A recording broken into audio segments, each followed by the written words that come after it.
Good evening, everyone. Please rise for the pledge and remain standing.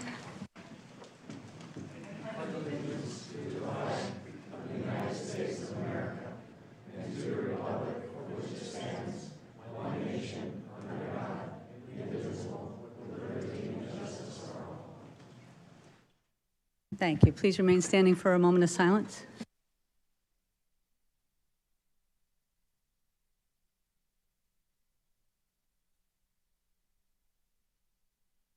Thank you.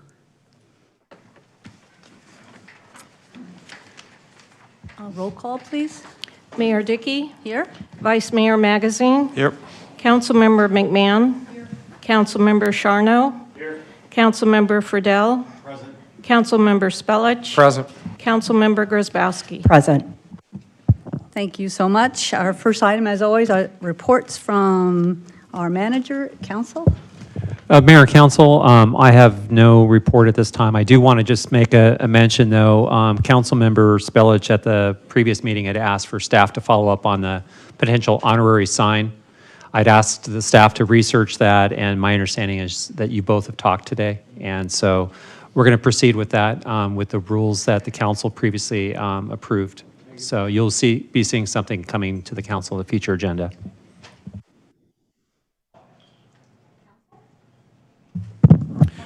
Thanks, Mayor. I've been watching closely a couple of articles and with interest on water, when dealing with water. The Rio Verde foothills, and then Scottsdale came out and issued a restriction notice to some of their areas in town. So at some point, we might want to revisit that with our water service and make sure we're still in good shape.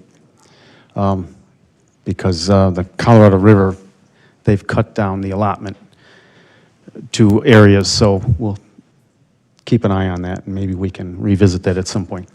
I also had the privilege of attending the Planning and Zoning meeting last Monday night, and it was an interesting meeting, well attended. We had about 90 of the town's residents there, and I think they expected to see some resolution on some things that didn't quite happen that way, but I was impressed to see the turnout at that meeting and the residents' participation. And that's all I have. Thank you. Thank you. Mike? Councilwoman? I attended 2 virtual meetings during the course of the past couple of weeks, both with the National League of Cities. The first one was a roadmap to inclusive entrepreneurship, and the second was health and resilience through the arts. This morning, we had our first legislative call of the season, so that was interesting to hear about the first week of the State House and State Senate. And I'd also like to take a moment and thank the mayor for today's non-discrimination unity proclamation. Thank you. Thank you, Councilwoman. Just a few things. The IAFF and the Firefighters Cancer Support Network have designated January as Firefighter Cancer Awareness Month, bringing increased public awareness to occupational cancer in the fire service. Being the Tuesday after Martin Luther King holiday, today was proclaimed a day of racial healing at the Arizona Capitol. On February 1st, students across Arizona will meet online for the 6th annual Stand Up, Speak Out, Save a Life conference, a far-reaching program aimed at preventing teen suicide. EPCOR, you just mentioned water, is a supporter of this conference. I'm sure Mike knows all about it. I signed a proclamation again this year for this cause. It was something that Councilwoman Sherry LaCrone had brought to us, and it was very important to her, so we did that. Met with our East Valley mayors, met with a middle school student about a potential project that we'll talk about in the future, and had a ribbon cutting for Flower Girl in your office, so that was very nice. And last, I had a panel. I was on a panel, with Mayor Woods and with former Salt River Pima Maricopa Indian Community President Diane Enos for the Scottsdale leadership, and their leadership is, I think, 36 years old, so we're on the right track with that, but it was a very good group of people there, not surprising. Our next item is one of our favorite, the recognition of our Stellar Students of the Month. Yay, this for December. So I'll read about you. Let's see, who has the certificates? Oh, okay. So Angela will give you the certificates, and we'll all come in front and tell, oh, here she comes. Thank you. And then we'll take a picture. So I'm going to start with Aubrey Edwards. Aubrey is always a stellar student in my STEM class and in her regular class, and in the whole school for that matter. She's such a hard worker, does her best at all times.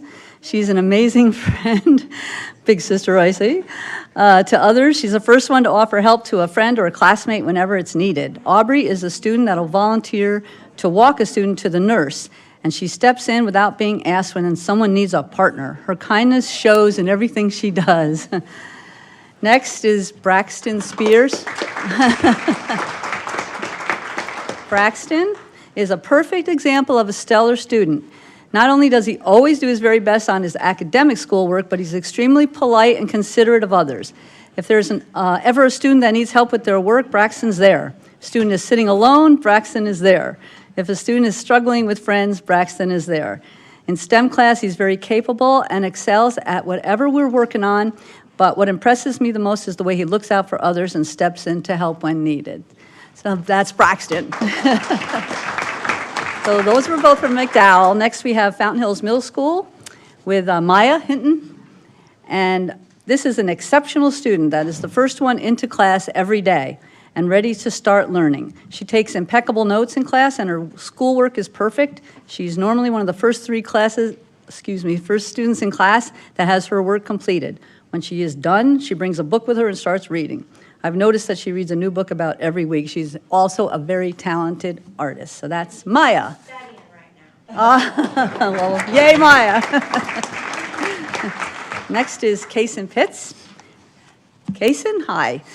This is a student who's the first to raise his hand with the correct answer. When he doesn't understand, he's first to come and ask questions. And when he completes his work, he's always asks permission to go and help other students that are having trouble.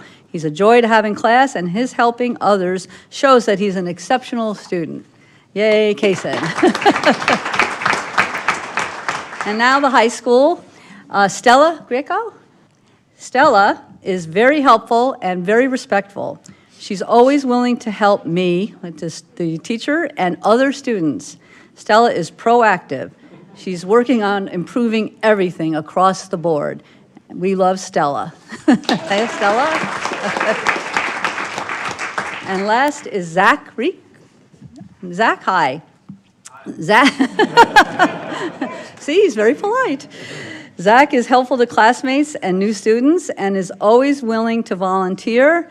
Zach is a very positive person in all his interactions with others. We appreciate Zach. Yay!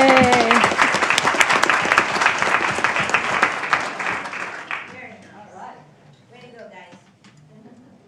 So we're going to celebrate these guys, get a nice picture taken, and then we'll give them a good round of applause. How's that? You don't want me in that picture. Yes. Thank you.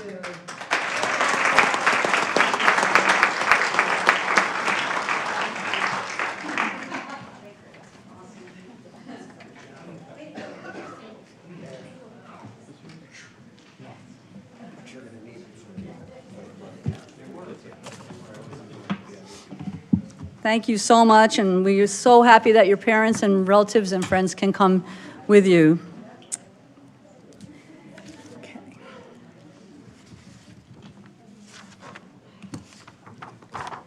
Next, I have a proclamation. This is supporting One Community's Non-Discrimination Unity Pledge. We have a representative from One Community here, Angela Huey, and if you'll come up, I'll read it and I'll present it to you, and then if you have a few words to say, that would be awesome.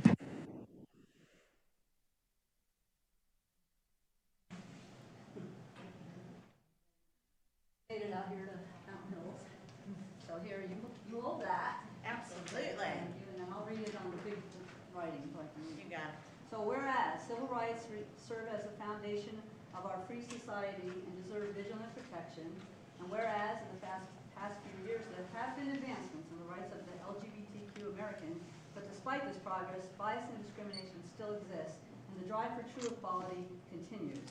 And whereas in an effort to show support to our LGBTQ citizens and to present Fountain Hills as a community that is welcoming to all, One Community has brought forth the Unity Pledge, a public declaration of support for equal treatment in employment, housing, and public accommodation, signed by 3,400 Arizona businesses, organizations, churches, sports teams, chambers, and municipalities, and over 20,000 individuals.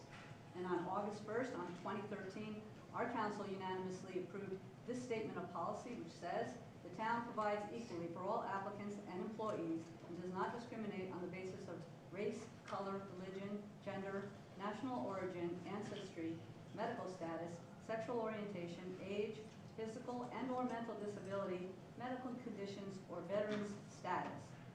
And whereas on November 6, 2014, the council voted to place on a future agenda a non-discrimination policy, pledge, or statement, and the Unity Pledge reads in part, it's time for LGBTQ inclusive non-discrimination policies in the workplace, in housing, and in public accommodation, including restaurants and hotels.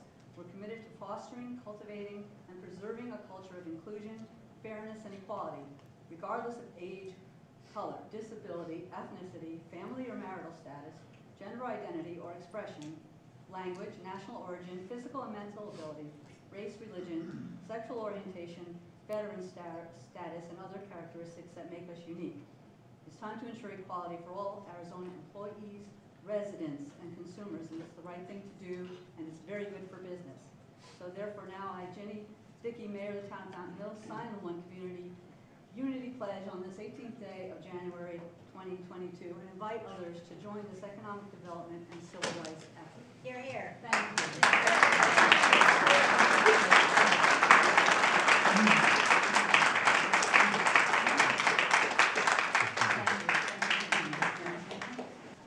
I just want to say Fountain Hills is a beautiful place, and it got a little bit more inclusive this evening, and so I thank you and your council for your leadership and for celebrating and protecting and respecting everyone in the town of Fountain Hills. Thank you so much. Thank you, Angela.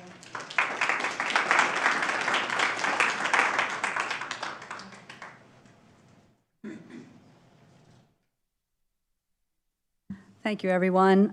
Next, we have our scheduled public appearances, which we don't have any, I guess, tonight. And we will do call to the public. Do we have speaker cards? Thank you. First one is Crystal Cavanaugh.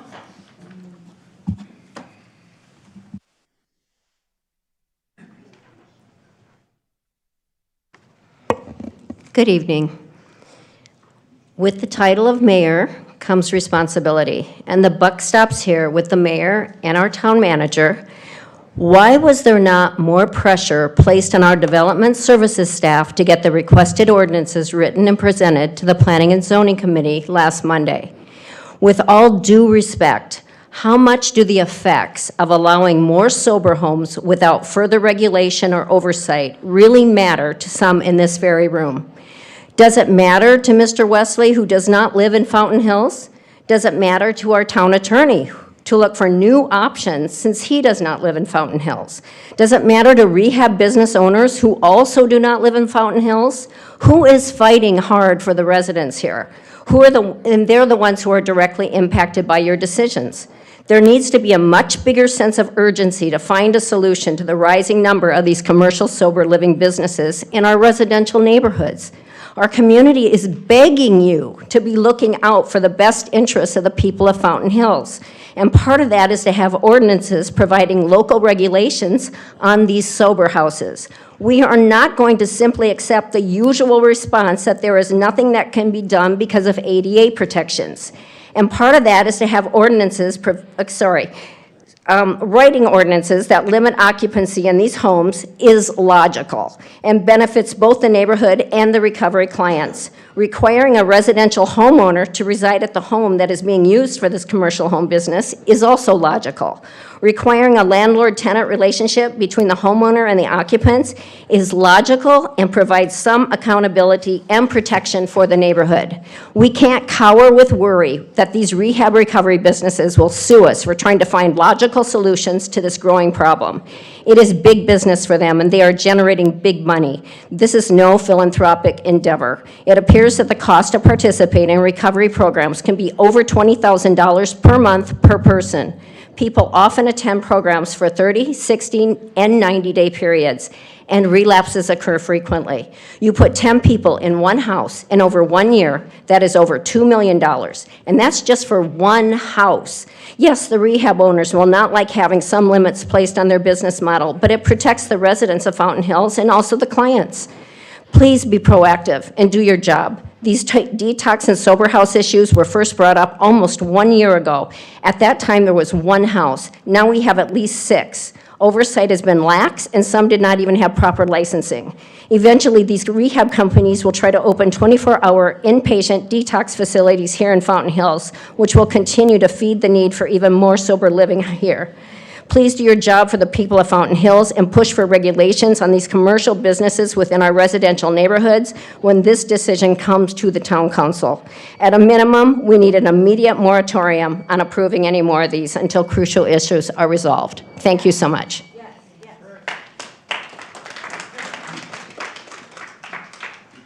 Next is Liz Gildersleeve.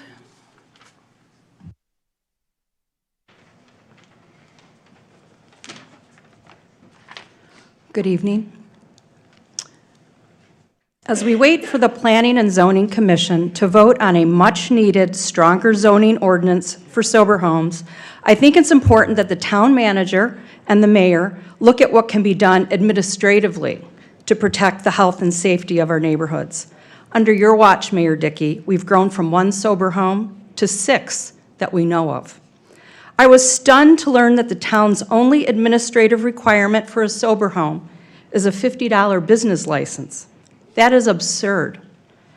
We have more regulations and code enforcement for when someone puts up a garage sale sign on a street corner. So I did some research to see what Prescott required, as Prescott had experienced a proliferation of 200 sober homes in their neighborhoods before taking action and reducing it to around 40 so far. Here's a smattering of what Prescott requires. A separate sober home application, including application and license fees and yearly inspection fees. Detailed personal and contact information for the sober home owner, the house manager, and any person working in the home.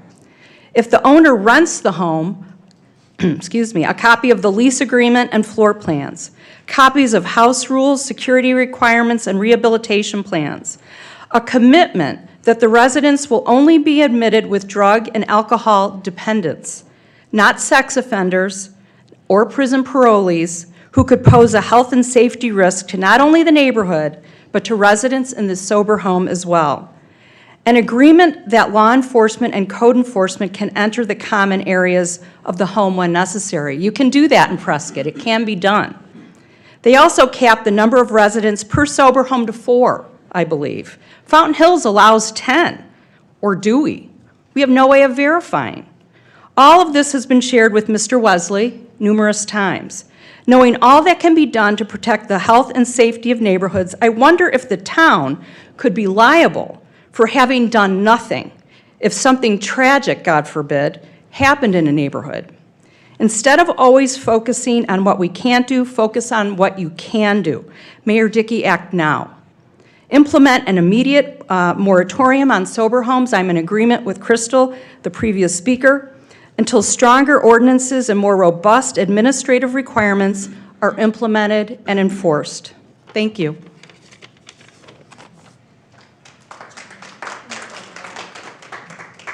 Next speaker is Alan Hunt.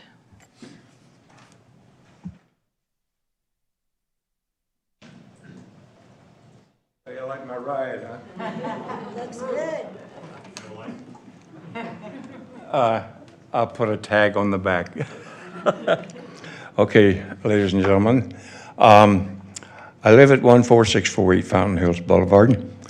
To get to my house, you have to go down Soror Boulevard one way, turn right on Fountain Hills Boulevard. I'm either in the second or third house on the left, depending on where you start counting. I moved there in 1996. The subject that I'm going to talk to you about, I've been before you quite a few times, is something I mentioned before. And I've even been upstairs to your engineering department, who assured me they were going to put a piece of equipment on Fountain Hills Boulevard, but I've not seen it yet. Since 1996, I have seen the aftermath of 3 motorcycle accidents and 5 automobile accidents coming up to Sorora to Fountain Hills Boulevard, turning right, and then bam, they have an accident. This past Thursday, coming home down Fountain Hills Boulevard, before I could get to the junction of Sorora and Fountain Hills Boulevard, I saw on the right-hand side of the road 2 cars and at least 3 Sheriff's Department vehicles, as if, what, we had another one? So I put letters in the Fountain Hills Times. I've been upstairs to talk to your engineering department, and so far nothing has happened. I want, and I really emphasize want, 2 stop signs on Fountain Hills Boulevard to make people stop, or put a stoplight there. And if you don't like either one of those, put a roundabout there. My next door neighbor that lived just on the other side of me going towards Rio Verde was coming out of Sorora onto Fountain Hills Boulevard. She pulled into the right-hand lane with her window down because she needed to move over and get over into the middle so she could turn into her driveway. Some car speeding by her hit something in the road. It went through her open driver's side window and crashed into the windshield and cracked it. She stopped, pulled over the right-hand side and stopped. The car raced down to close to the school down on the north end of Fountain Hills Boulevard. The woman jumped out and ran. Here comes a guy. He got in the car and drove away.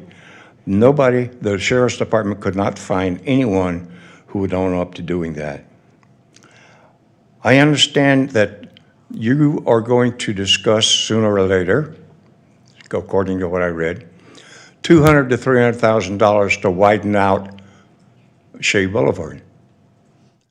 I have never seen a log jam in Shea Boulevard.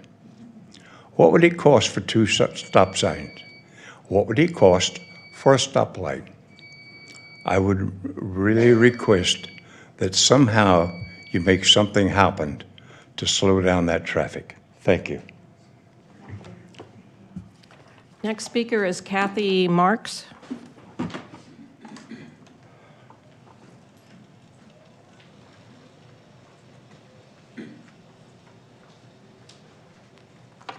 Thank you.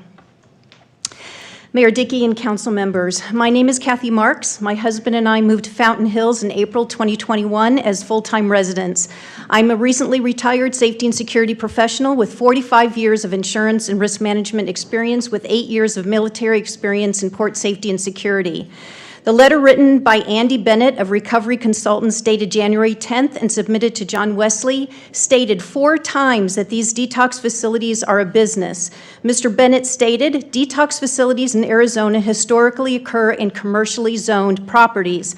The last I looked, East Nicholas Drive, where I purchased my home not more than 9 months ago, was located in a residentially zoned area. That's it, case closed. The issue should stop there. Even the business states they belong in a commercial zone. Then why do we have 6 homes, 3 of which are within 0.3 miles of my home alone?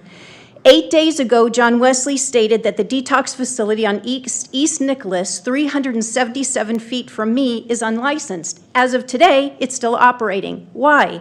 We know it's unlicensed. Why is it not shut down? We've had 8 days to do this. I still can't get out the sound of despair out of my head when the young family of Scott and June Kornbluth stated on January 10th that within 28 days of purchasing their dream home, this unlicensed facility moved in right next door. Mr. Bennett stated that these detox facilities have 24-hour staff, nurses, and doctors present overseeing a patient's care every day. Doesn't sound like a home-based business to me. As I mentioned on the 10th, when a business needs active assailant insurance and abuse and molestations insurance, this is not a home-based business that belongs in a residential community. When we have multiple dwellings where 10, 15, 20 unrelated people are living in single-family homes, even the Fair Housing Act permits reasonable restrictions regarding the maximum number of occupants permitted to occupy a dwelling. Mr. Bennett stated that there are bad actors in every industry, but says none were associated with detox facilities in Fountain Hills. The point is to Mr. Bennett is that the bad actors may not be the people running the detox facilities, but are the people that are attracted to the facility's operations. Drug addicts not yet in recovery, drug dealers who need people to stay addicted, boyfriends and girlfriends who scour the neighborhood looking for their partners, people looking for drugs when they assume the detox facility has them on site. I personally have observed that in the 9 months of living here, the police blotter summary in the Fountain Hills Times went from Mayberry RFD type reports to identity theft, stealing from stores, credit card fraud, stealing of packages and mail, assaults and other big city crimes that may or may not be a direct reflection of the multiple detox facilities, but the coincidence cannot be ignored. Lastly, Mr. Bennett states that our concerns scream of discrimination. The screams you hear, Mayor Dickey, are outrage at our elected officials that have allowed these detox businesses, both licensed and unlicensed, to be embedded within our residential and zone neighborhoods where many of us spent our entire working lives to live out our final years in peace, safety, and tranquility. Thank you. Next speaker is Kim Morborski.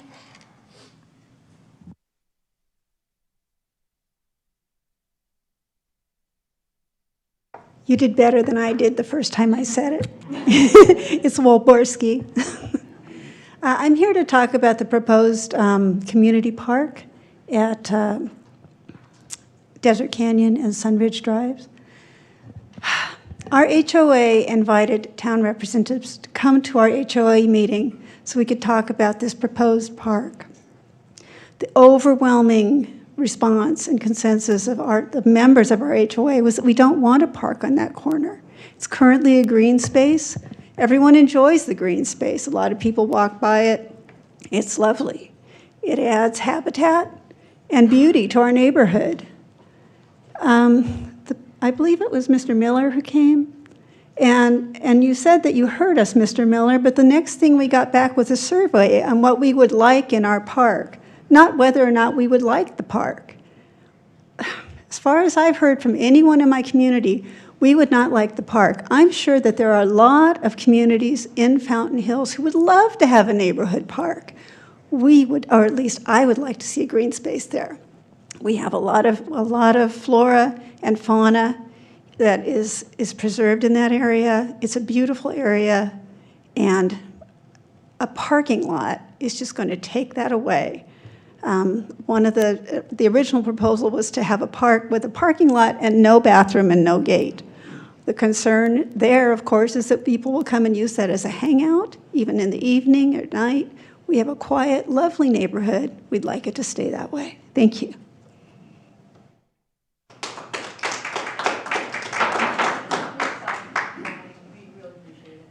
Next speaker is Barry Wolvorsky. If you say it enough times tonight, you probably get it right on. I doubt it.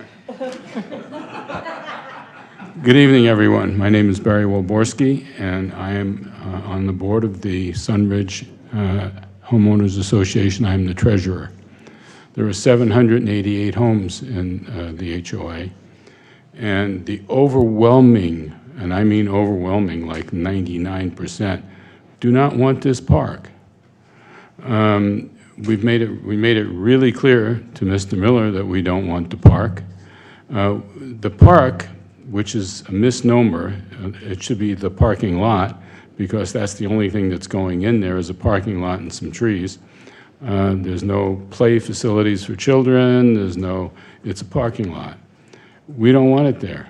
We don't need it there. We have 2 parks that the HOA maintains in our community.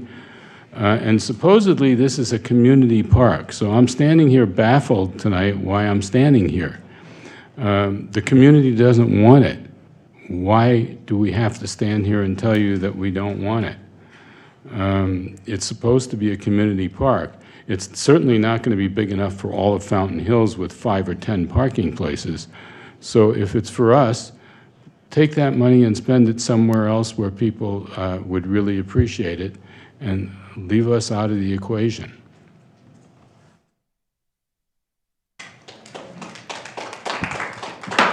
Stop applauding, please. We have ethics and rules that we all abide by, so I'd really appreciate it if you wouldn't. Thank you. Any more? Next speaker is Bruce Boyce.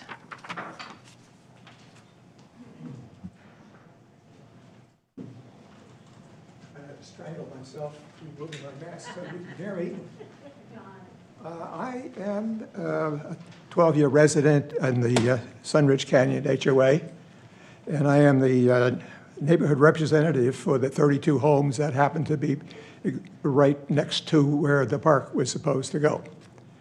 And I took a look at the survey that was sent out by the town recently, and that basically reinforced the impression I get that the decision has been made by the town based upon a survey that may not have included the point of view of Sunridge Canyon.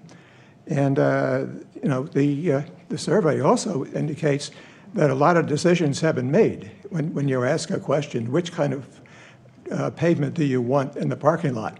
That tells me that's something that should be handled, you know, when you're under construction, not when you're trying to conceive the thing. I, like everyone else that you've heard to talk tonight, everybody I've talked to has been rather horrified by the thought of this thing, because you can take a look at that 5-acre plot, and if it's done badly, it's going to be a really terrible eyesore and a nuisance. You know, we purchased into those neighborhoods because of peace and quiet and the beautiful countryside that we have a rare view of. And so I would urge the town to reconsider the whole decision of putting one there, because I think you're going to hear more and more about the dislike of the community with that the proposed thing. You might even hear more if we ever found out any details of what the layout's going to be, what things are going to be in that park. What are you going to do with the geography of that 5 acres? And it just seems like a decision has been made, is rumbling forward, and it should be rethought, reinvestigated, and we're going to try to make sure that everybody who really has an opinion will be heard in your further deliberations. So please reconsider. Okay. Next is Mark Graham.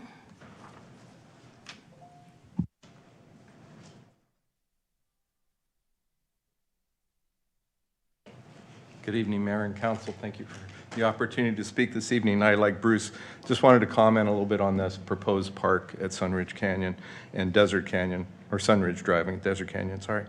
I live, back of my house is right on Sunridge Canyon, so I have a couple points. And when we met with, Grady was kind enough to come to our association meeting and spoke. He had indicated, you know, there's some spectacular views in that proposed park, and I agree 100%. The highest point in that park directly is looking at my house. So I'm not sure if he was talking about views into my house or views to the mountains, but nonetheless, there are some spectacular scenery there. So given my location, you would think I would be vehemently opposed to this park. I am not. However, I'm not vehemently in favor of it as well. And to Bruce's point, I think we just need a little bit more information about what exactly is going to go in there and what. For example, you know, I would not be in favor of having the hiking trails, which are going to wander throughout the park, as I understand. I don't want them going on the top of the hills. If you keep them down 6 or 7 feet, I think that would be a good settlement, and it also would enhance the views, because if you get to the top of some of these ridges, you're just looking at people's houses, mine included, right? If you just drop them down, the scenes, the views are spectacular. My other big concern, and I've lived here in this property for 20 years, is the traffic control. And if this park would involve any type of traffic control, I would be hugely upset. And mainly because you don't want people on Sunridge, which is a very busy street, and noisy to have a lot of additional noise by people braking for a stop sign on Sunridge and then accelerating, especially up the hills. It would just be a nightmare in terms of additional traffic noise from both the residents and the commercial. And I guarantee you that the people that live north of us have no interest in stopping at the corner of Sunridge Drive and Desert Canyon. So this would affect North Heights, people all the way up to Golden Eagle. So if this park would include any kind of traffic control, we'd be opposed to it. I think Mr. Miller, and I stand corrected if I'm incorrect, but originally there was a proposal to link this park with preserves up to the west, and I think that that's off the table. So that would be very important to us, is to not have that connection to those parks. One of my big concerns, however, really is, if not this park, then what? Now, I know the town is sitting on a very valuable piece of property here. This real estate's got to be worth a ton of money. And if you're not going to put in a fire station, that was originally proposed, and I said, I'm fine, I'm moving in no matter what, or a park, then what is the town faced with doing? And this is probably one of my biggest concerns. For a town that's always looking for opportunity for money, let's sell this property, rezone it, put in commercial. Who knows what could go in there? And a park may be far less and more desirable than having some sort of commercial development there. So with that, I'll leave you with that. I would love to be involved in the process of the design. And if that's possible, I'm sure there's a lot of other people in Sunridge, including my neighbors, that would like to get involved. Thank you very much for your time. Next is Larry Myers.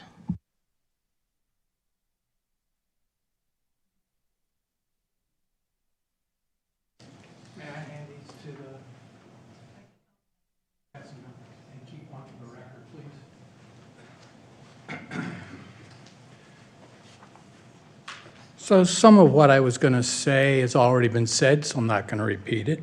I was thrilled to death that we finally heard from Fountain Hills Recovery, their compliance officer.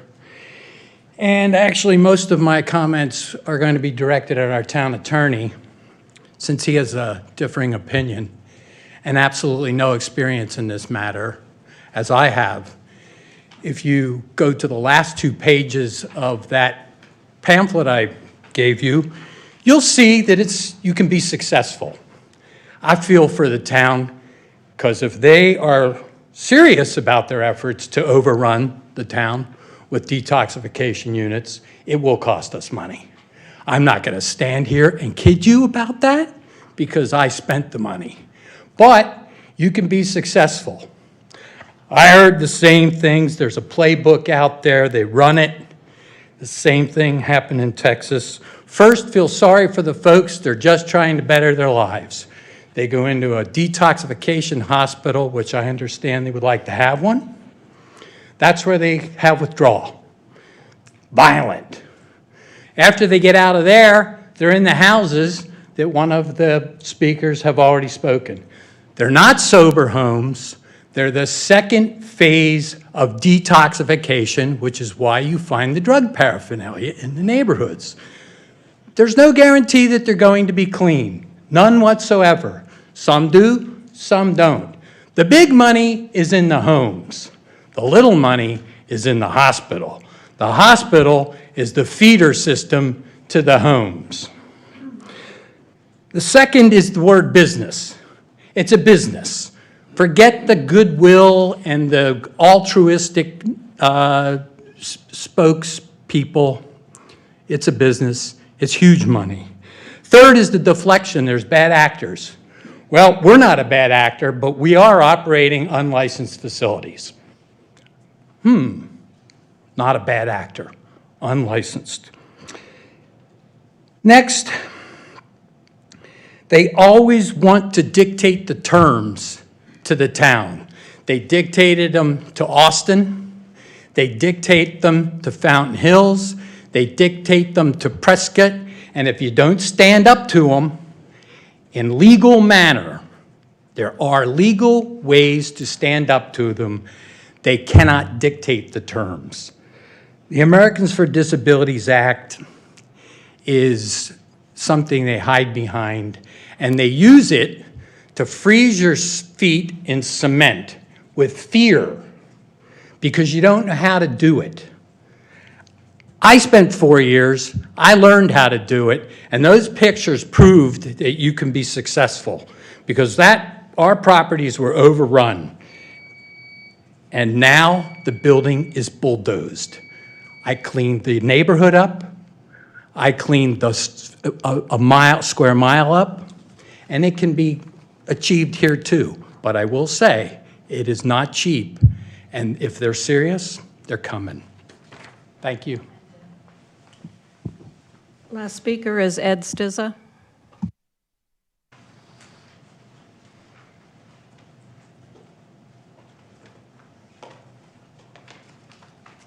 Good evening.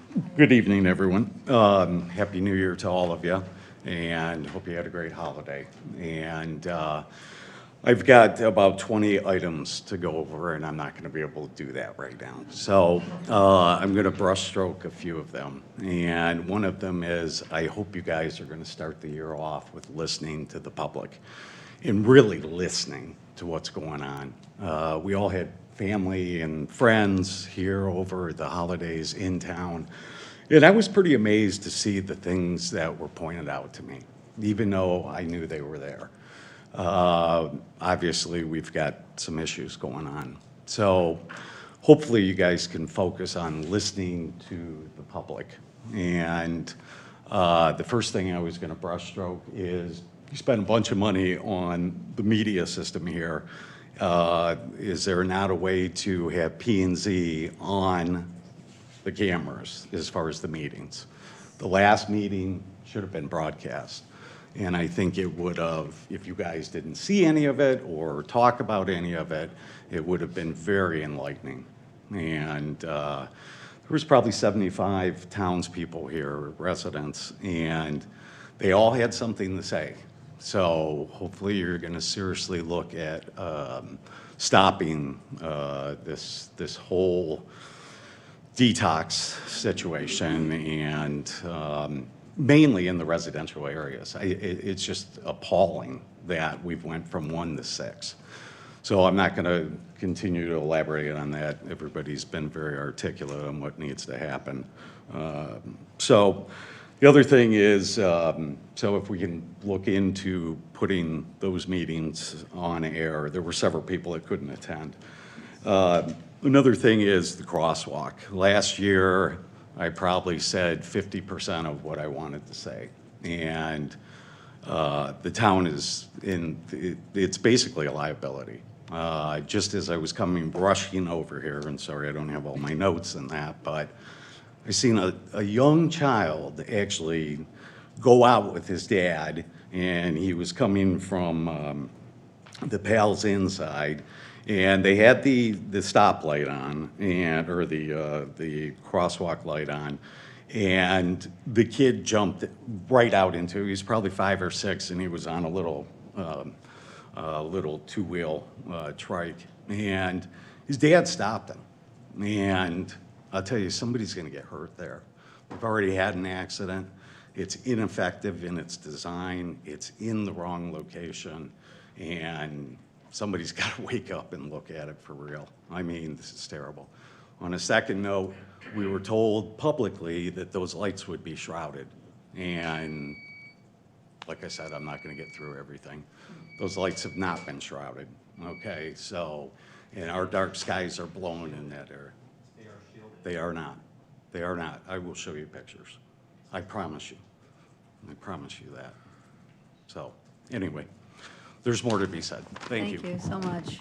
So there were a lot of issues talked about. I know we can't say much about anything, but I think we usually do this at the end, but I'll just say now, I'll have a question about the definition detox sober, because we're hearing a lot about that. We sound like some people think we're pushing or asking for there to be more. Let's just try to get to the bottom of what exactly is going on. So the park, I don't think that we know a lot about that, so I think we'll look forward, and we really appreciated all the input that we got from that. I think that was it, unless everybody, at the end of the meeting, if you think of anything else, but there's obviously things for some follow-up there. Thank you. Our next item is the consent agenda. Can I get a motion, please? Move approval. Second. All in favor? Aye. Thank you. Our first item is the hearing, and I will open the hearing. I'll let Grady introduce it, and then we'll have John speak. Yes, I'm going to go ahead and turn this over to Development Services, John Wesley. But just to kind of frame it, about a year ago, we started having some concerns from neighbors about a single-family home development that was going in the area of Palomino. And so the concern was that it was looking like a duplex. Basically, it was a mirror image, 2 garages, 2 front doors. The interior was completely mirrored. And so my understanding is we didn't have anything that would prevent this from actually happening at the time. So John Wesley and the P&Z worked out some, what I believe are some residential design standards that pretty much get at the heart of this issue. With that, I'll turn it over to Mr. Wesley, has more background, and he'll do a report on this as part of his public hearing. Thank you. Thank you, Mr. Miller. Excuse me, Mayor and Council. Yes, as was stated, 9 months or so ago, we did have a couple of different applications come in for single-family homes in single-family districts. And as we looked at them, if you didn't know it was supposed to be a single-family home in a single-family district, you would think you were looking at a duplex or a proposal for one. But based on the rules we have in place, there was no way to deny the applications because they still met the definitions and the basic criteria for single-family residence. Some neighbors became aware of one of those in particular, where they came in and expressed some concerns to staff, not only for how it might function inside, but the outside look that looked like a duplex and how that would affect their neighborhood and what people might think of their neighborhood and how it was zoned and what uses could go in there. So we agreed to take a look at our ordinances to see if there's some way we could make some amendments to help address those particular concerns.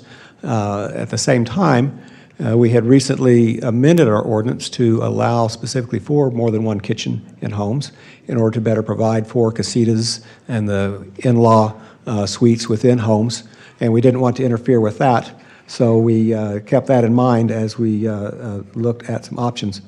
Just quickly, here are a couple of examples of the type of homes that we've seen. As you look at those, you see the 2 2-car garages directly to the front, 2 front doors, 2 kitchens, 2 living rooms, multiple bedrooms on each side. Very easy to put one extra wall in the middle of that home, and you'd have a duplex.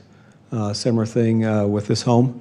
Everything's a mirror image on each side. And so this is what we're trying to limit in the regulations, not, again, some of those legitimate uses of the accessory structures that we've had.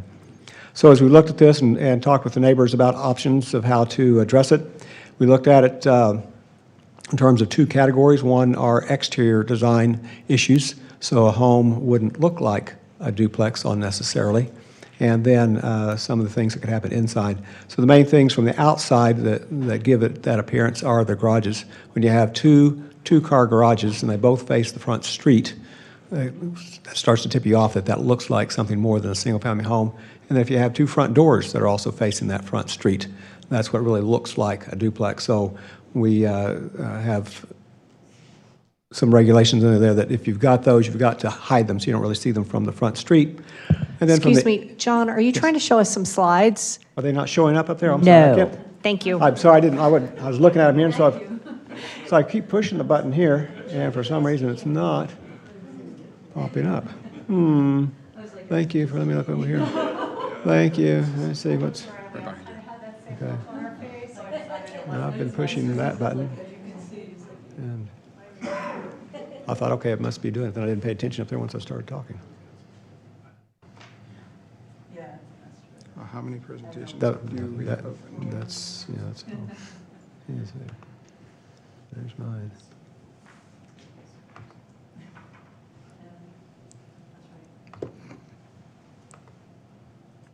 It's just me. No, not just you. There it goes. Thank you. Okay, so let's look at these houses again. Okay, now you can see them.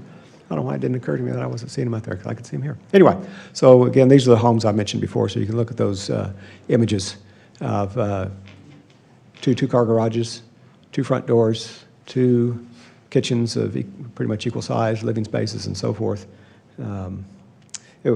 It's open. You can move all the way through the house, and so that's what kept it as a single-family home, as well as the fact it's in a single-family district and couldn't legally be a duplex.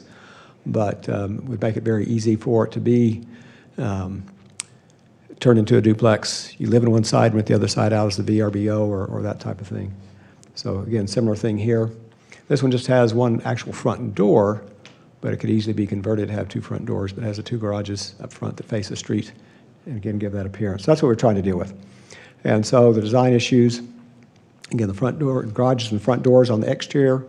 On the interior, the size of the accessory kitchens. Again, usually if you've got the primary residence and you've got the in-law suite in there, that in-law suite, if it has a kitchen, it's more of a kitchenette. It's not going to be a big, full kitchen like the rest of the house. Or if you've got the guest house, it's not going to be a big, full kitchen. So we looked at that. The internal connectivity, can you get all the way through the house from one side to another without having to go outside, that type of thing. And then other components of things that typically make up a home and how many of those you have in a house. So within the ordinance itself, we are proposing to amend Section 10.04 by adding a new B. Section 10.4 deals with some standards for single residents. So in Section B, that's the one that deals with first of all, the exterior components, and says that if you have more than one two-car garage, that both garage doors can't face the front street. Something has to be turned sideways, come in from a side street or something so you don't see both of them from the front street. Same thing if you have more than one front door, entry door facing, you can't have both face the front street so that they're both visible from the street. Then another issue that came up, and you could see it in those drawings you looked at, you could draw a line in the middle of the house, you're looking at a mirror image. That's one of the issues. So we put a provision in about should not have a mirror image. We didn't want to be too prescriptive about that because there are times when a mirror image in an architectural design is appropriate.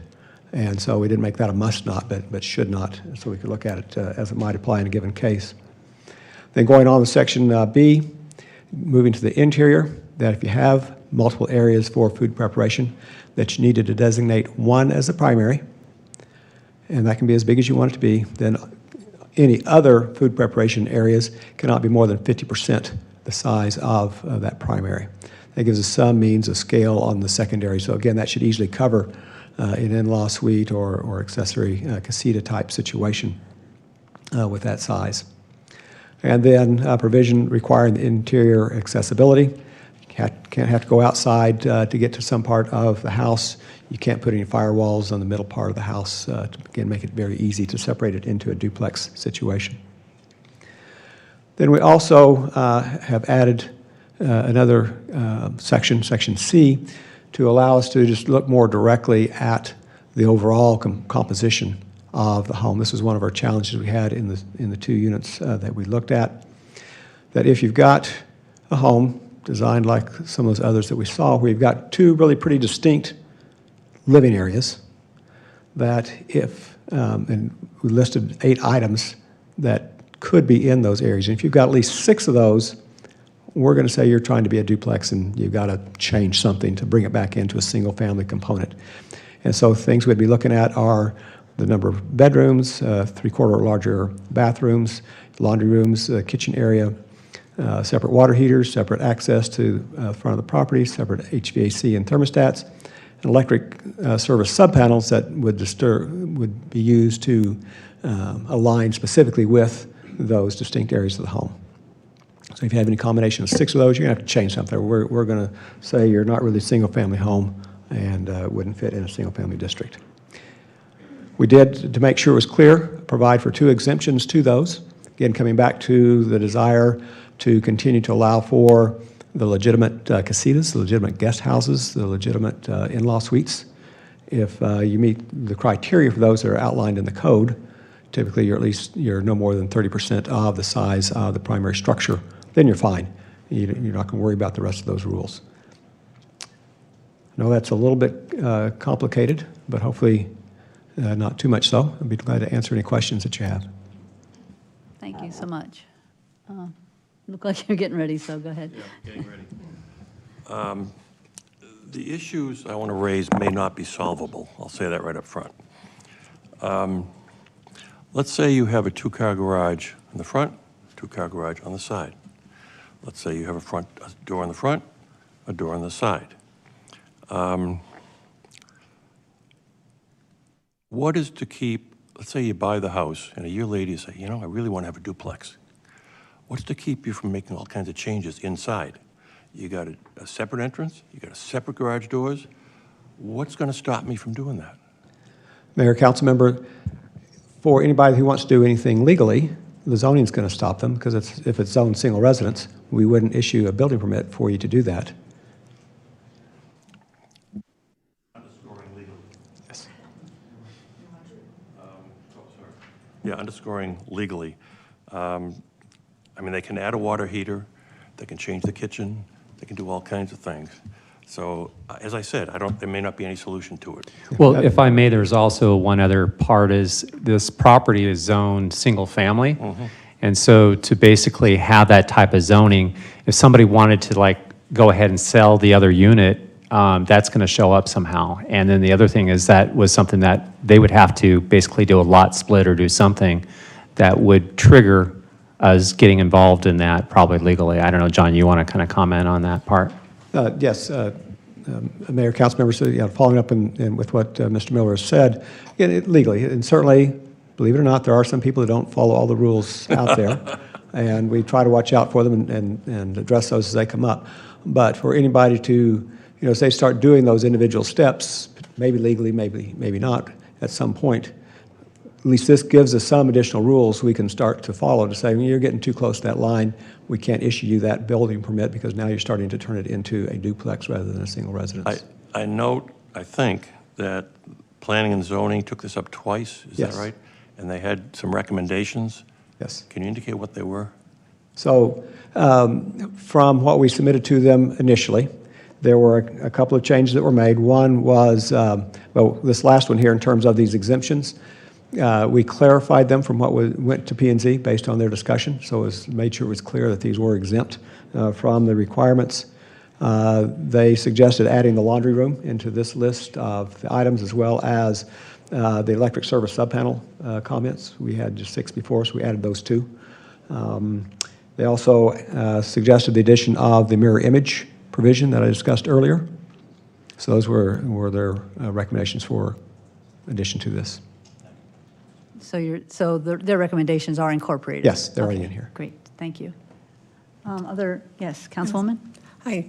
I'm concerned about allowing, and we talked about this today, a 50% kitchen size, because a lot of homes are really large. They have really huge kitchens. I mean, maybe this ought to be taken down to 25 or 30%, if you can even enforce it. Another thing is the statute at Section C says it has to be 5 of the criteria here, and it says 6 in the in your materials. So is it 5 or 6? So I guess it's depending on which way you word it. You can have 5. Okay. And so it says you can have, let's see, let me double check, make sure I got my numbers right here between the code and what this says. Which way we ended up? It was 5 and moved to 6, if I recall. Yeah, it's 6. So if I had 5 someplace, is that in the? 5 is in C, it's in the statute. That's what's in the report? Yeah. I probably missed that and updated my report from the P&Z. Okay. 6 is the correct number. Yeah, but I guess my concern is like Alan's is how is this going to be enforced? Because oftentimes people do things to their homes that they don't get permits and things like that. So I just think it's going to be difficult to enforce. So, Mayor, council member, certainly after the fact it could be, but this gives us clear guidance to follow as building permits come through. Anybody that submits for that, the new construction, we will be able to review it against these standards. okay, and so what do you think about perhaps with the kitchen issue, have it less than 50% and have it a lot smaller? Mayor, council member, we picked the 50% as a starting point for our discussion at P&Z, and we talked higher percentages and lower percentages without any real concrete ability to apply it. The commission's consensus was 50% was a reasonable place to be. Could it be lower? It could be. It's up to the council and what you'd like to put in the code. Okay, thank you. Thank you. Councilman Spellich? Yeah. Sorry. Thank you, Madam Mayor. For the junior council members that are here, former council member Brown, who is in the building business and worked at planning and zoning before he became a councilman and everything, has diligently worked on many of these issues as it relates to building. We worked, the mayor and Councilman Charnow, Councilman Magazine, and Dennis Brown worked on the casita wording. I've read this, John. I'm a little confused by it. I've also read the casita thing. Also, I have a problem with the garage doors. Many people here in Fountain Hills who are wealthy have numerous cars, are car collectors and everything. I have a real problem with telling someone who is building $1 million house or whatever and that they have a car collection, you know, how they have to store their cars or which way the garages are facing. I'm definitely for not turning single-family residents into duplexes. I'm vehemently opposed to that, so don't misconstrue any of my statement. But I talked to Councilmember Brown. For those of you who don't know, Councilmember Brown 3 weeks ago had major surgery. He's critically ill. He's recovering right now.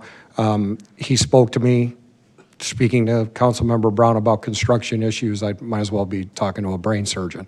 So I don't know exactly what he's doing, but I would request the council, the mayor and other council members to respectfully continue this until Councilmember Brown said that within 2 weeks, former council member, I'd be ready to sit down and discuss some things with you. I think he has some really good input into this, considering he's built numerous homes here. So if we could just hold off on this and continue this until you can meet with him and discuss this and everything. I don't want to vote on anything that could possibly supersede or conflict with what we've already done with the casita issue and everything.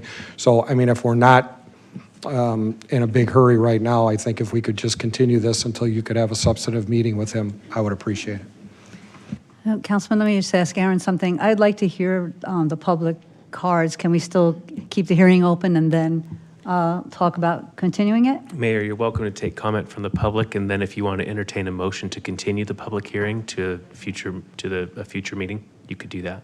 Okay, why don't we do that, given that I think maybe Dennis has something in the cards, and I know we have a couple others also, and again, we talked about extending a courtesy and perhaps waiting to hear some of that input, even though I know P&Z, they did change it, they unanimously approved it, but I think in this case, I'd like to hear from the public, and then we'll talk about that. Thanks. Okay, we received 2 request to comment forms on the internet prior to 3 p.m.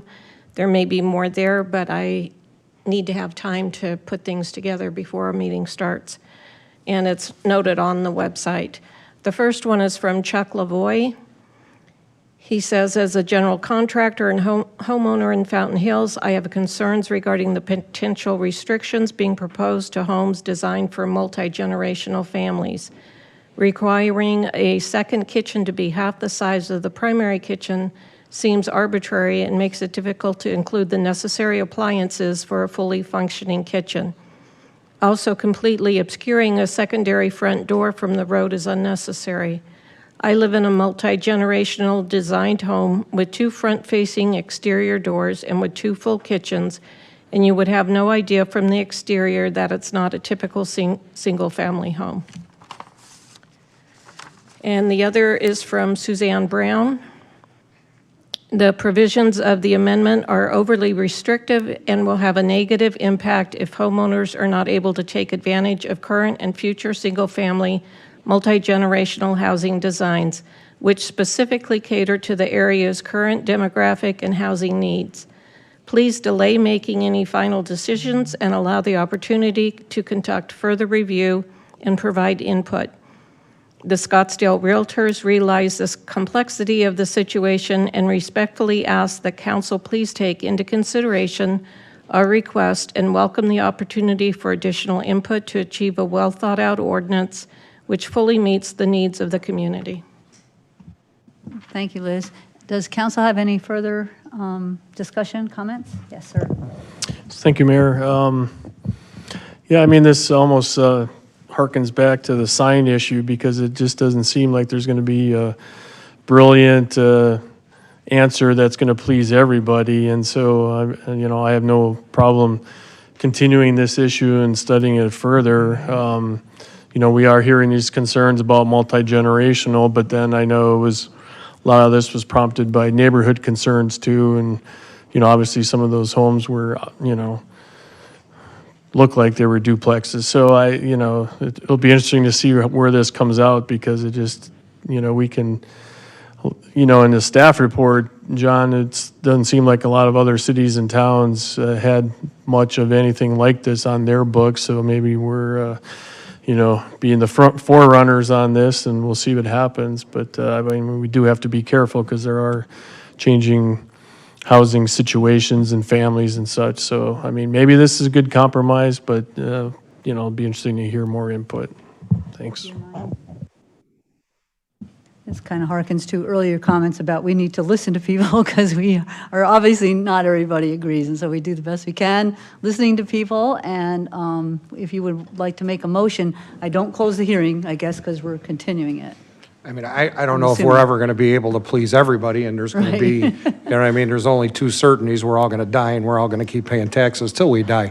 So with that, I move to continue discussion and to have this on a further, in a future date regarding ordinance 21-17, amending Chapter 10 of the Single Family Residential Zoning District. And Aaron, just to be sure, I don't close the hearing, right? Yeah, don't close the hearing. Okay. And if you're okay, council member, for your motion to reflect a continuance to a date certain to the February 15th meeting so that we don't have to go through the process of republishing it. Okay, so everything I just said and add February 15th as the date that we're going to do this, and we'll reach out to Councilman Brown with good health wishes, but also tell him to hurry up and get better so we can finish this. Okay, so we got a motion and a second. Any further discussion? All those in favor, please say aye. Aye. Any opposed? Thank you. All right. Next, we're going to talk about the strategic plan. Grady? Yes, hi. So as the council recalls, back in December, the Strategic Planning Advisory Commission gave a presentation of the draft strategic priorities that they were proposing for the major update to the strategic plan. We have with us tonight John Kraft, who is the chair of the Strategic Planning Advisory Commission, and we also have a number of members of the commission. John, do you want to introduce our members tonight that are here? Also, I probably will need some assistance to find the presentation. Our presentation is yes. in here. Yes, we have several of our members of the commission joining us. Cynthia Magazine, no relation. Patrick Garman. I think I'm looking. We had Bernie Heinley's here, but he had to step out for a minute. Unfortunately, a couple of them had personal commitments. One of them was a family issue and could not make it today.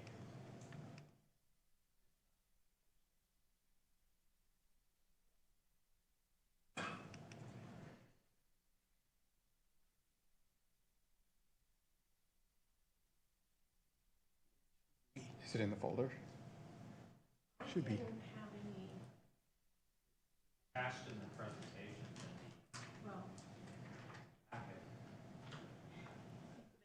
There we go. That's one.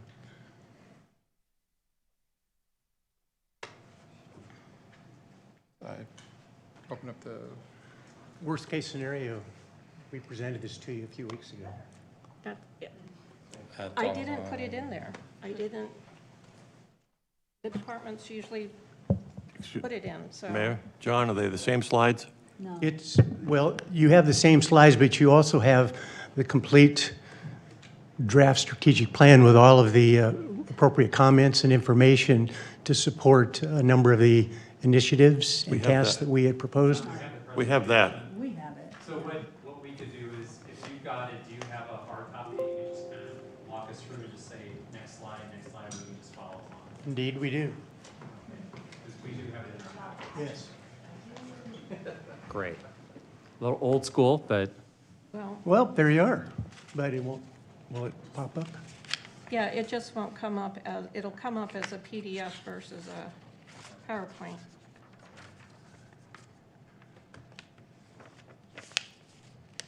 I think the slides start on page 50 or 51. 50, Well, this is, a little different. I'll reference that. That's fine. We'll work through this. We're all in good shape.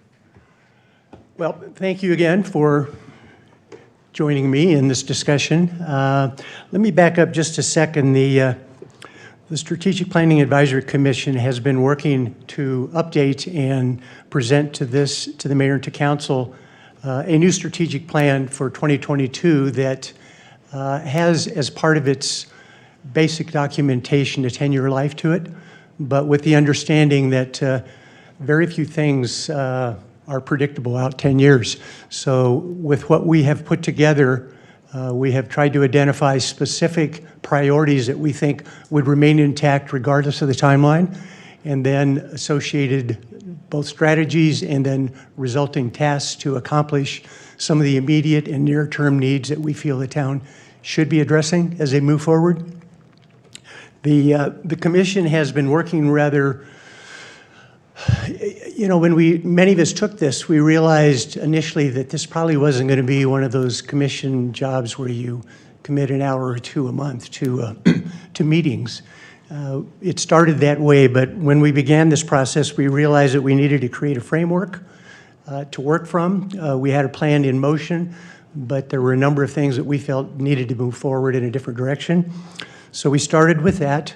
We then put together work groups amongst the commission, each with responsibilities to address some of the areas that came out of that framework, and we'll go through that in a minute.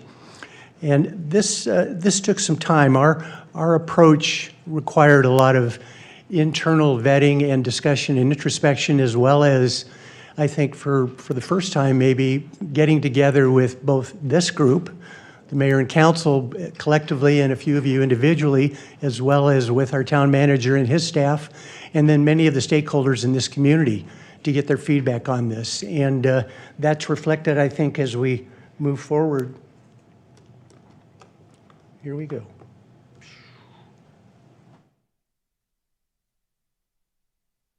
With the guiding principles that we established, and those are in your slides, which included this plan has to be manageable, measurable, and impactful. And we believe that we've accomplished that. We're hopeful that this commission, you'll have questions today, but we're hopeful that you're in a position to accept this plan, whether in modification or as it is being presented to you, so that we can begin moving forward on this. It offers a clear path for the town, both for sustaining the quality of life that we have today, but into the future. I think that was the key piece here. Quality of life.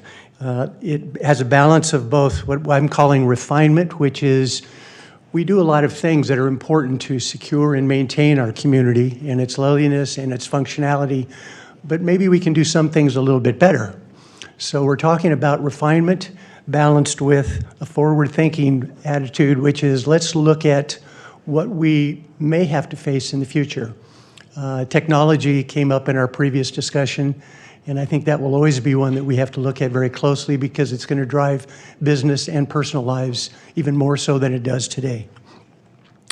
So we had, after having everyone vet, you folks, our thoughts, and we've made those changes and recommendations, and we'll kind of bring those to your attention today. I am not going to go through each and every one of the tasks and strategies. They are available in your packets. We can certainly entertain any feedback that you have as we move forward. But what I do want to emphasize is that the way we have structured this plan is, as I mentioned earlier, we've identified what we're calling the 4 strategic priorities, and these are really the things that have to be attended to that assure our quality of life. And ultimately, that's what this plan is supposed to do, is assure that we continue to have the quality of life that we all enjoy and pay for. And to actually make that happen, we have put together 11 signature strategies, and you might call those strategies what you have to do in order to get and attend to those priorities. Those strategies feed across all 4 of those priorities, and within that area, we also have 27 supporting tasks. These are really, how are we going to get about it? I mean, what are we actually going to do? And the tasks lay those out very clearly. They vary in complexity, in encouraging partnerships, and in longevity. Some of these may be accomplishable within a reasonable period of time. Others may take an extended period of time before we can measure their actual effect. Just a quick reminder, when we began looking at opportunities, we looked very closely at the work that came back from the Vision Fountain Hills folks. They had interviewed via email over 900 local residents, and they provided us with considerable feedback. Part of that, it provided us with what we've called planning acknowledgments, and these are really, we thought, were this probably the most important aspects of what came out of those surveys, and also came out of the updated SWOT analysis that was conducted by this commission, led by Ms. Magazine. And those acknowledgments were that the town has limited resources and will probably continue to be that way, primarily because of its size. We have economic seasonality. We have a strong and talented volunteer base. We have some revenue variability because of the seasonality and the fact that we have no primary property tax. We have limited residential growth, and although that's ticking up and down a little bit now and then, but we do have limitations because of the land that is available to us to develop. And of course, we have probably our single biggest asset, and that is unmatched natural beauty. That's the most important thing in this community for many people, especially those that responded to the surveys. With that said, the 4 strategic priorities, the overriding areas of impetus for this plan are to engage local businesses, civic, education, and government leaders for input and observation. That's actually what we did.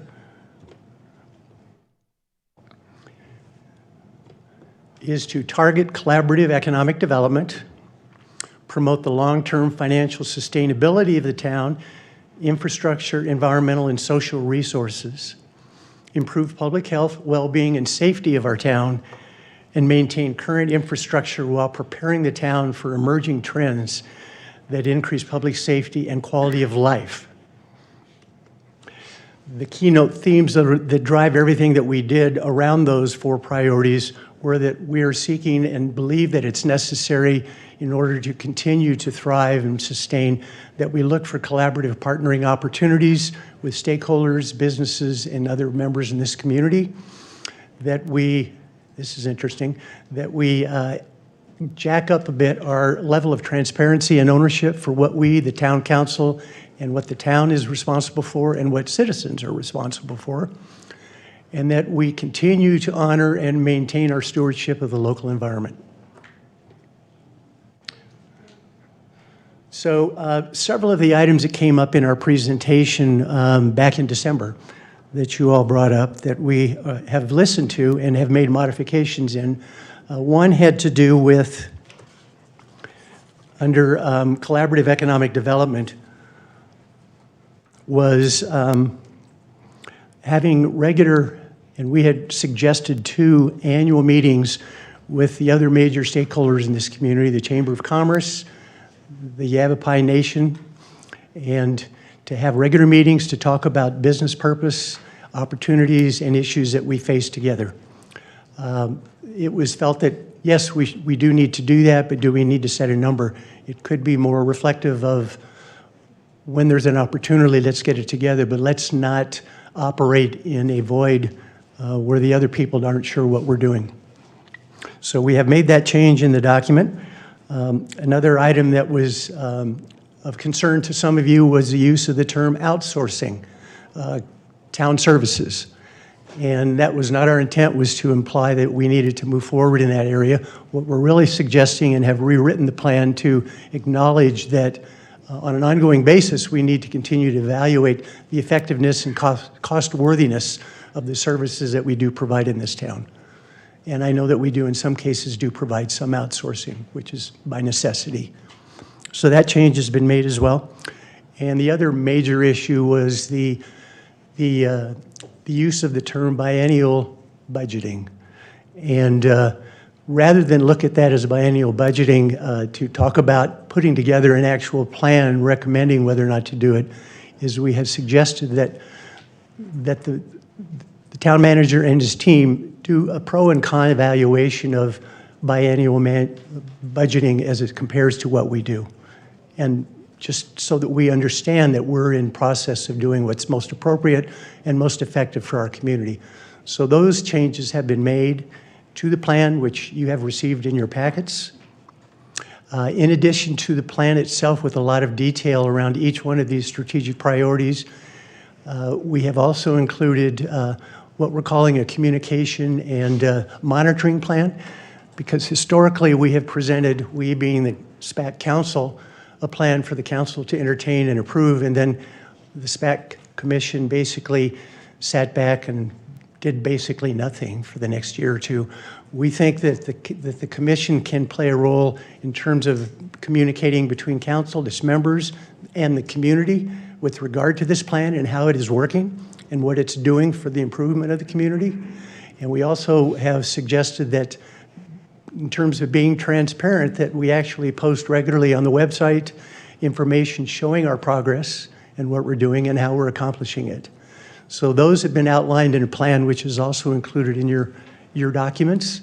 You have a more updated SWOT analysis, strengths, weaknesses, opportunities, and threats.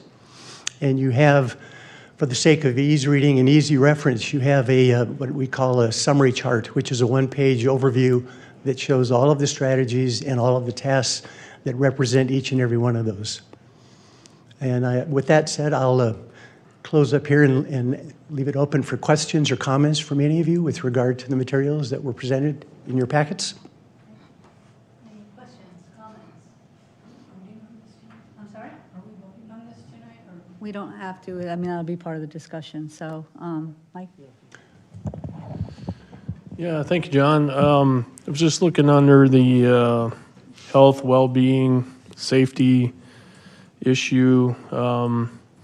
You know, we've done several studies in the past 2 years concentrating on Parks and Rec, master planning, transportation, active transportation, et cetera, and one of the strategies task is create and publicize an environmental plan. I guess I'm just wondering what you think an environmental plan looks like or what that is.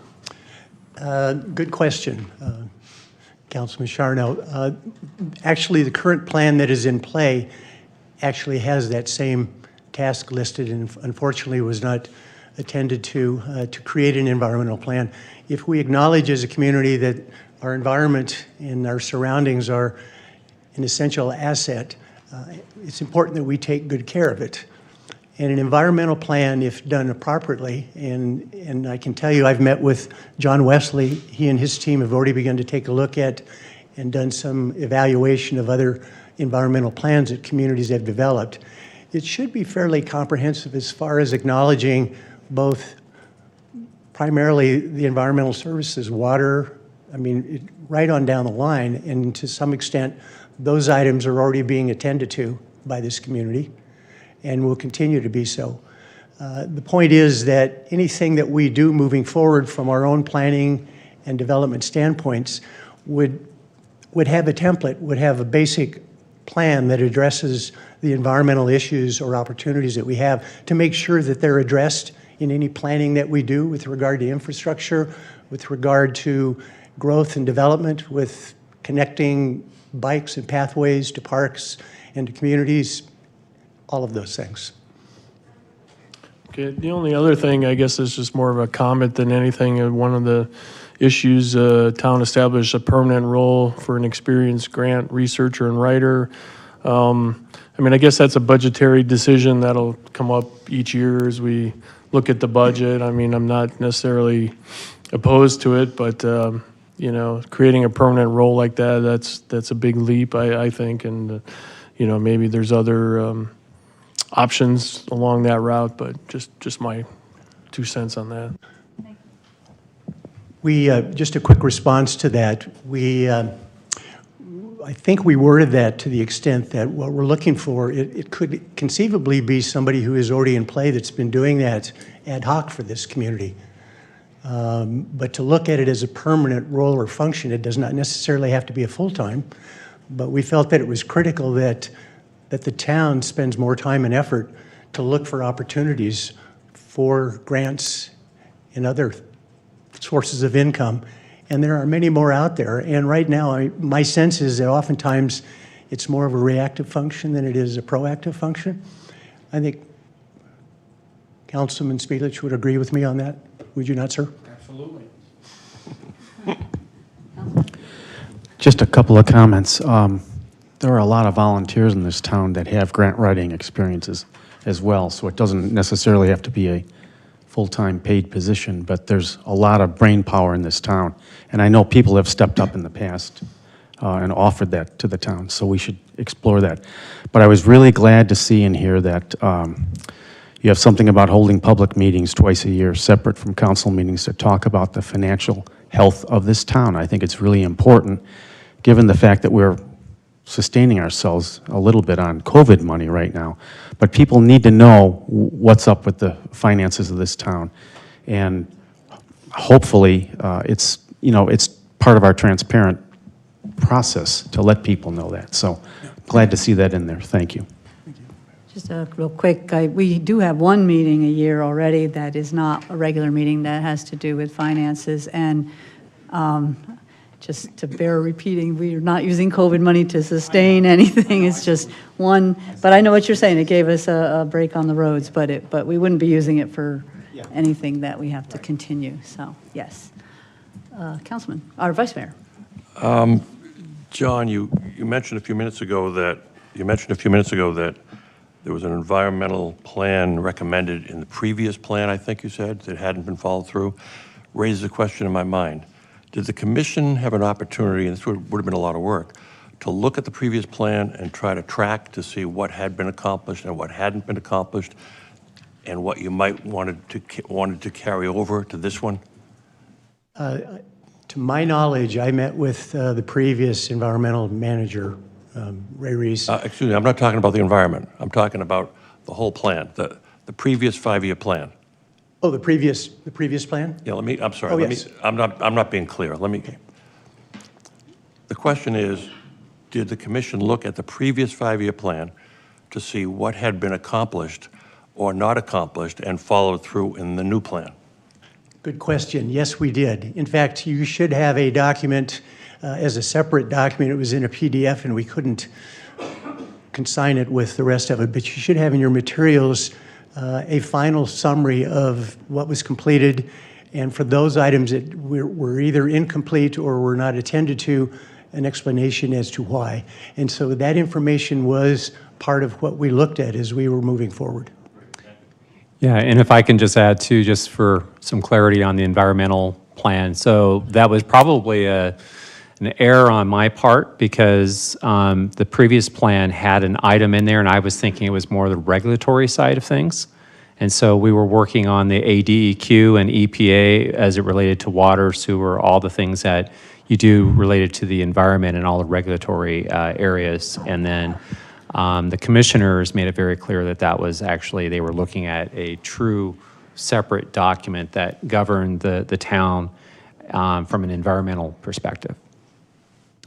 That does bring back a quick comment to Councilmember Charno's question about the environmental plan as well. We, as you know, that the town has recently, you all have recently approved moving forward with biophilic cities, if I'm not mistaken, which is kind of a step one process. There you have an organization to collaborate with, who has worldwide experience in working with communities to help them build an environmental position that basically drives both their business and their work life and their quality of life and everything they do. So it is a resource that can help us as this process moves forward.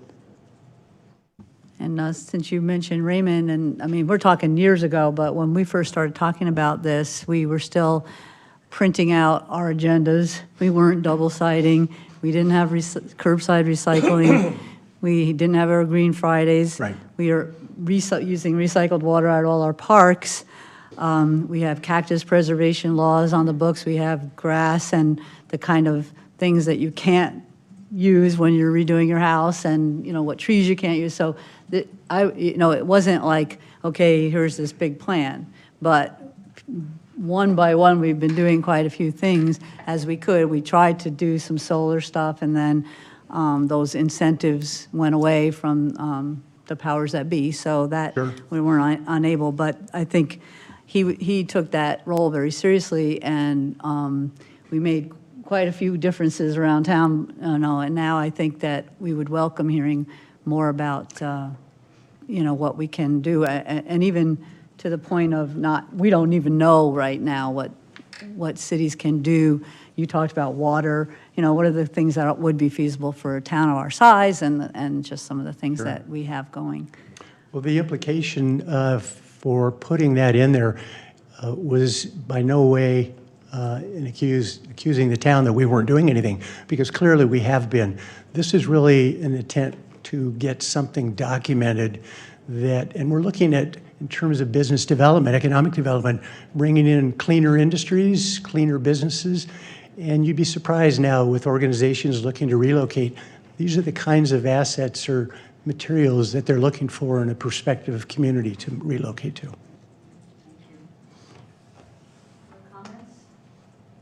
I do. I have a comment in that this is a lot of information. I think there's some things here that are in this particular PowerPoint presentation that the town's already doing. I would like a lot more time to look at it, observe it, before voting on it. So I would like to know if we can continue this so that we can have some more time to look at it and observe it. Thank you. So Aaron, we don't have to do anything formal, right, with this, because it's not a hearing, but I'm glad to be able to talk about it today. And but if the consensus is that we could, this did have more information, a lot more information than we saw on the 9th to kind of look through. I don't know that we've all spoken to staff as much as with some of the other things. And I myself don't know, does the SWOT analysis, is that an official part of the document when it comes out? So I do have some questions myself. Yes.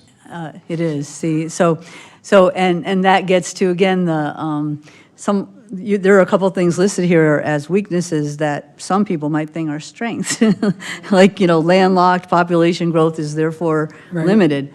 That might be something that is a strength to some of us. So I kind of want a little more time myself, but I would like, others to say what they think, because obviously you went through an awful lot of thought, awful lot of commitment to this, and there's a ton in there that will help us and guide us and is very relevant. But I think I also, especially with the SWOT analysis, said, well, we'll like to hone in a little bit more on that than probably able to do right now. Yeah, no, I totally agree. It's a lot of material, and I'd like to have a little more time with it. I'd also like the staff to give any input they might have I would too. on anything that's in the document. I think that could be helpful. Yeah, I'd like to hear from the staff, because I think there's a lot of things in here that are basically, it seems like directives, and it's like this is the staff's job. Some of these things are probably already doing. I'd like to have them have a little bit more input in it, and maybe, for lack of a better term, soften it a little bit.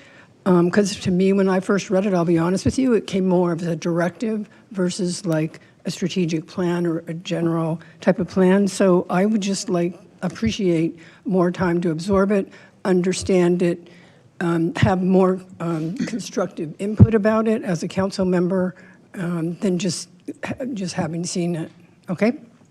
I think that our committee would certainly respect your opinion on this because we clearly want to see a unanimous vote of approval when you get to that point. I might suggest a couple of things. One, regarding the SWOT, there is also a document attached to the SWOT that does an analysis of the proposed tasks and strategies that we are putting forth and how they might attend to some of the specific threats and weaknesses that were laid out in the SWOT analysis, because I'm sure that's part of the question. Regarding some of the tasks that we laid out there, Councilmember McMahon, is our intent was to provide for tasks that can be measured and evaluated. In some cases, they may sound like they're basically dictating. You can look at it in whatever way you want, but to say we like to see a lovely community is not a measurable thing. But to say we want to make sure you have an environmental plan that addresses all these things is a much more relevant, and it basically empowers Grady and his team where they need to go and focus so that this plan is achieved. So that really was the intent behind some of those tasks. I did try to look back, to when we spoke and then when we had the meeting on the 9th to make sure I'm not saying, well, I said okay before, and now what am I doing? But there was a lot more in here than I think we've ever laid eyes on. So, and that's what got my attention. And I would rather have, robust, full support from everybody and moving forward, and not the questions that I think I sense. So, if that's okay. Of course, anybody's welcome to speak. Do we have any speaker cards on that? No? So if anybody, oh, yep, sure. Sorry, I didn't want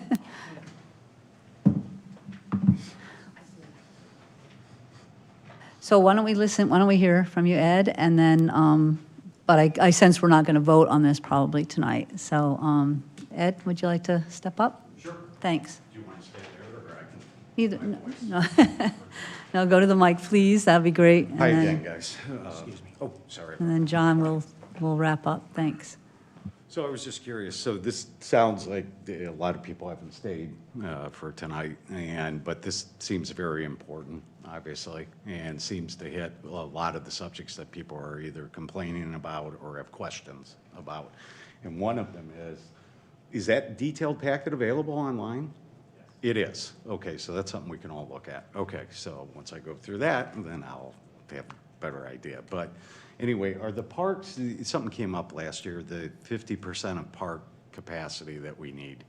And I'd love to know how that's being addressed because something just happened over by Desert Vista. Well, it's been in the works for the last 6 months, but there was a 2-acre parcel back there that actually was listed for $2 million for a long time. And it went for 1.2. And boy, what a great purchase that would have been by the town. You could have annexed Desert Vista. I'm just wondering if all the opportunities are being really looked at. Now there's a storage facility going back there for cars. So we'll see how detrimental it is because I haven't looked at the plans.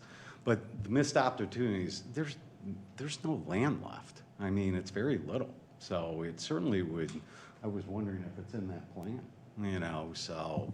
I would encourage you, Mr. Stizza, we have a parks master plan that has all the potential park locations identified in it. Right. A lot of those are actually town-owned properties. Okay. So the discussion you heard earlier tonight, for instance, in Sunridge, that is a property the town owns. Right. So we don't need to acquire it. The question is, do we go forward with that project or not? Right. No, I totally understand that parcel. I'm talking about the land that's still available that developers are just absolutely sapping up, and there's not going to be any left. So are we really looking at that? They would have been a great annex for the Desert Vista Park, so since that park's turning into a playground, and it would have been nice to have that open space. And it backs right up to the reservation. Yeah. I was just curious. That's all. So anyway. This is not, sir, this is not really a criticism, but it's something we see all the time, and that is people would love for us to buy more land or to buy other things, and unless somebody comes forward with a lot of money, we simply can't do it. Well, 1.2 million, how much did we spend on the actual park and the renovations? I'm just saying, if there's a strategic plan what this group has worked on very diligently, that could have been worked into it and carried through an amount of years. The land's getting less and less. So if it was looked at previous, there could have been a way to possibly finance that. 1.2 million, yeah, it's a chunk of money, but boy, is it that much to expand Desert Vista Park? Probably not. So I don't know if everything's being looked at. That's Thank all you. possibilities. Another thing you might want to look at is our general plan. That's where we have all the vacant money and all that, or the vacant land. A lot of this stuff doesn't, Yeah. there's not really some good specifics in there, so there's Well, some, but maybe okay. it's lacking a little. So that's it. Thank you. Any further discussion about the strategic plan? Do you have any questions for us, John? Sorry to prolong, but we want to do it right. Thank you. Our next item is our legislative update. I'll start with Grady. Actually, I think we skipped C, if you don't mind. So Sorry, Justin. we'll have Justin come up and do a report on this particular agenda item. Sorry about that. It's okay. Mr. Weldy? Thank you for squeezing me in. Shortly after incorporation, Madam Mayor and council members, the county came to the newly formed town and offered them the Shea right-of-way from the Scottsdale border to just right at the town limit. As part of that agreement and what the former town engineer referred to as gifting with clauses, there was obviously going to be a future need for widening. Over the last 25 plus years, elected bodies that have set in this building and the other previous building have agreed to leverage local funds in conjunction with grants and other RF funding and STP funding, CMAQ funding. What we're here tonight is to ask for you to make an additional contribution to another segment of Shea. The segment that we're talking about tonight is eastbound from Palisades to Fountain Hills Boulevard. That's on the south side. In regards to Shea, and Shea's a little bit unique, it's actually been identified as having a regional significance. It's one of the only roads, or in fact the only road north of McDowell that actually connects to Scottsdale and or the 101 or the 51 to the 87. It carries an incredible amount of recreational and commercial traffic. And our most recent counts in the intersection of Palisades and Shea are about 35 or 36,000 cars a day in that intersection there. We obviously have a slightly smaller count at Fountain Hills Boulevard and Shea, and then at Saguaro and Shea we have another count that is a little bit larger. This small section that we are going to be looking at for the foreseeable future is about 2.7 miles, and it's currently the only bottleneck on the Shea corridor from the SR 51 to the 87, where we do not have 3 lanes in each direction, meandering sidewalk, a raised median with landscaping. When we discussed the funding, and I took a look at some of the most recent stuff back into the early 2000s, the town council has agreed to invest some funding for Saguaro and Shea. Believe it or not, the town council agreed to spend a little over $2 million. The funding that came out of that was $8 million that allowed us to do that intersection. And also there was some additional funding agreed to by the mayor and council to do paving that wasn't in the original scope. Just prior to that, it was what was referred to as the climbing lane. The climbing lane is westbound from Fountain Hills Boulevard to the top of the road.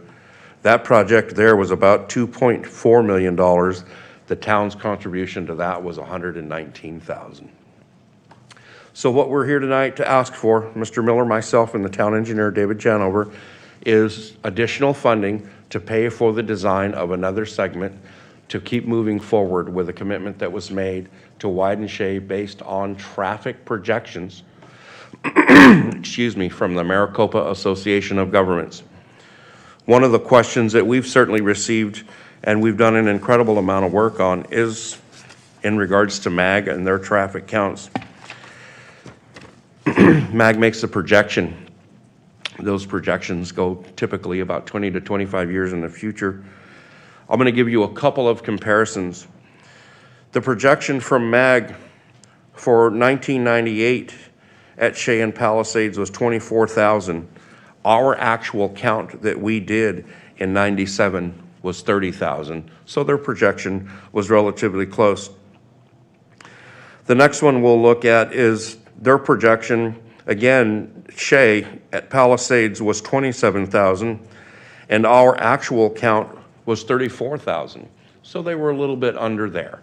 But throughout the years, we have noted that the MAG projections for the Shea corridor are relatively accurate.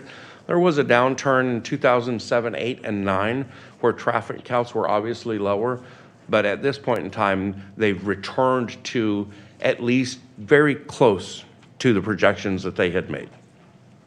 With that said, Kimberly Horn has been working on this project with the town for a considerable amount of time, having just completed a DCR, design concept report.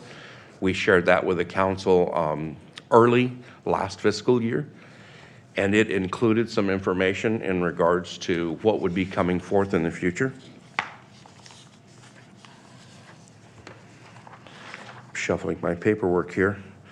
As you can see from the staff report, not only they're going to be looking at the eastbound portion, but also taking care of substantial drainage issues.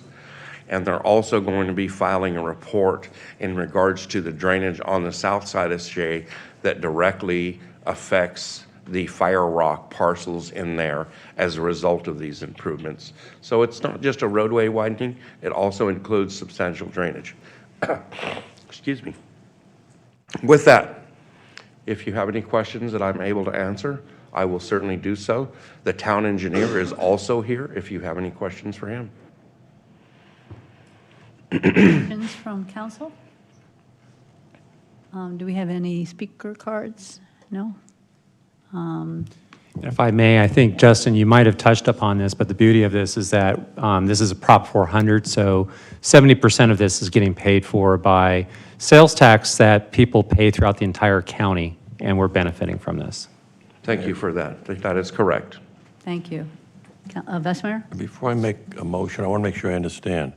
The $229,795 is coming from us, correct? Yes, sir. Okay. And the total cost is what? Because it says 70%, using 70% MAG. The total cost for this is just under $3 million for construction when it's ready. Wow. Okay, Mayor, I'm happy to make a motion. Move to approve amendment number 1 to professional service agreement 2020-063 to Kimberly Horn and Associates in the amount of $229,795 and the associated budget transfer. Thank you. Thank you. Any further discussion? All in favor, please say aye. Aye. Any opposed? Thank you. You're welcome. Now, time for Jack. Thank you for being here. I think you fell asleep back there. He's used to it. He's down at the legislature all the time. So while Jack is trying to get his presentation up, just wanted to reiterate again, today was the very first week that we are starting the call-ins with the League of Arizona Cities and Towns, and we had one today that was very enlightening. Jack is going to go over many of those discussion items that came about in the presentation. Can somebody come up and help Jack bring his presentation online? I have it here, I just don't, it's not. Yeah, we'll help you there. Good. Be the blind leading the blind here. Oh, you're inviting Bo? Yes. Thanks. Hey, look at me. Hey, look at you. All right. All right. Thanks, Bo. Thank you, Bo. Happy New Year, Mayor and Council. And I think I'll have the distinct privilege of being back with you. Hopefully not the 6 months that they're talking about at the legislature. By the way, for those of you who don't know, the legislature cannot raise funds for their campaigns while the legislators, while they're in session. So for those of us who spend time in this business, the 2 weeks, the week prior to Christmas and the week after New Year's are called Hell Week. And there are a lot of fundraisers. In the meantime, all of their opponents can raise money, they can campaign, they can do whatever they want. So there's an incentive for the legislature to adjourn early.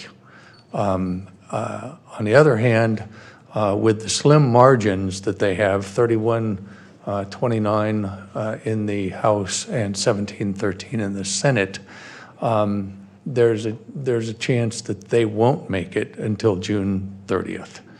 And the reason is that the Supreme Court struck down the provisions in 4 budget bills this past year. Some, if you've studied the political science, that's called log rolling. That was all in that bill. They bought votes on the budget by accepting bills that had been defeated in committee, and they got brought back and they got put in the bills. So anyway, there were Supreme Court decisions dealing with that, and hopefully we'll find out soon. As Grady noted, and this is really sort of the first official week. The first official week was last week, but it was ceremonial and some of it perfunctory and so on. But a lot of bills have been introduced and so on. Normally, I can use this. Looks like I'm going to have to use. You can use your keyboard down button. Yeah, I'll have to do that. Let's see. There we go. Okay. Oh, it is. It looked like it was off. Thank you. Real quick, I'm going to go through this initial part real quick. There are some reminders in here of the legislative platform agenda that Council adopted in November. And so these are just reminders, but you'll always have them. I'll bring them to you every time. We'll skip through them, but they're important things that help guide me in what I do on behalf of the town. In particular, I abide by these two and have actually for many, many years in protecting state shared revenues and opposing preemption of local authority. And I'll get into that a little bit in a couple of seconds. And I think Councilwoman Grzyzbowski, you were on the call today. Mayor, were you? Okay, and Councilmember McMahon, I don't know who else might have been on it. So if I'm repetitive, I apologize. On the other hand, if I leave something out, please feel free to jump in.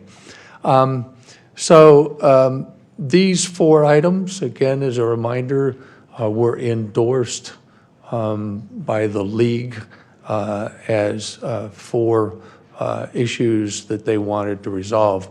Let me address the regulation of permissible fireworks. Last year, Representative Amish Shah introduced a bill that would provide limitations on when permissible fireworks could be used, fired, blown up, etc. That bill did not pass. He has reintroduced the bill as HB 2226.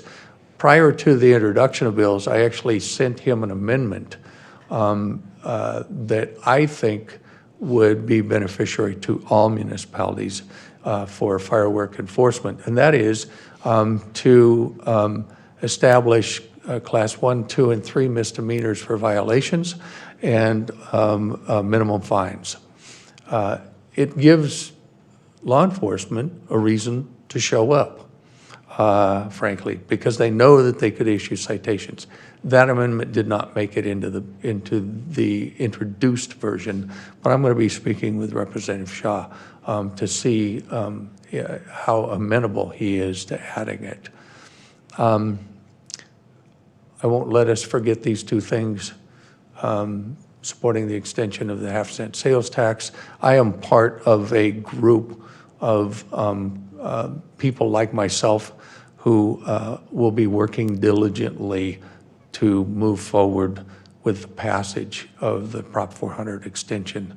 And then I'm also a member of the Arizona Highway Users, and our #1 issue is protection of the Highway User Revenue Fund. So let me get to the summary of these issues. Again, these were discussed on the call today, but I'm going to add some additional comments. And by the way, I'm going to apologize in advance. So in my rush to get here, I had sent the PowerPoint to Ms. Klein and got everything ready, and my typed remarks are still on my desk. So hopefully I will be able to finagle through my notes. Short-term rentals, of course, is a key issue for the town, and there are several bills that have already been introduced dealing with it. I think it's 9 total, and I'm part of a working group with the league on 2 other bills that will be introduced hopefully by next week. They're in the process of being written and drafted. The 2 bills, one will be sponsored by Representative Biasucci from the Kingman Lake Havasu area, and the other one will be sponsored by Representative Cavanaugh from here and Scottsdale.